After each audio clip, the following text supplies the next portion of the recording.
গানের জগতে তো অনেক দিন অনেক ছোট থেকেই এসেছে, সেখানে একটা জায়গা খুঁজে নিয়েছে।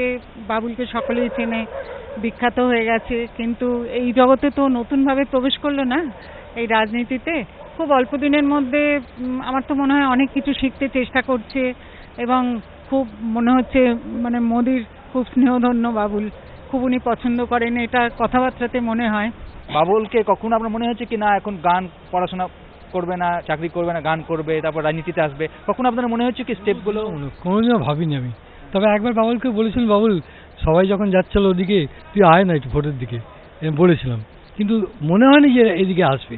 আমি গানটাকে প্রেফার করতাম বেশি, এবং বাবুল ভালো গান গায় তো ওইটা আমার খুব উপভোগ লাগতো, শুনতে ভালো লাগতো, আর সেটাই বলতাম বারবার।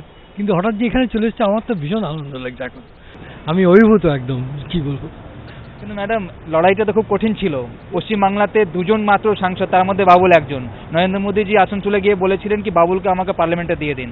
সেই সময় আপনার মনে হয়েছিল কি বাবুল জিতবে বা কঠিন লড়াই আছে এবং তারপর মন্ত্রীও হবে?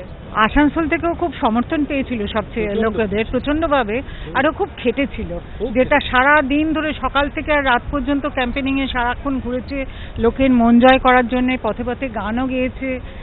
আশা তো একটু ঘুরেছিলাম 2.5 মাস ধরে ওই পেছনে ঘুরেছি। আমরা আসানসোলে ওর কাছেই ছিলাম, আর আশা তো করতাম একটু, ঠিকই। আমরা বারবার ওকে বলি যে বাবুল যেখানে এসছো তুমি সেখানে মানে মান সম্মান রাখার জন্য ও নিজেও খুব চেষ্টা করবে। খাটিয়েছিল, ভীষণ খাটিয়েছিল, সব জায়গায় খেটেছে, এখানেও খুব খাটছে, হবেই, উন্নতি ওর হবেই।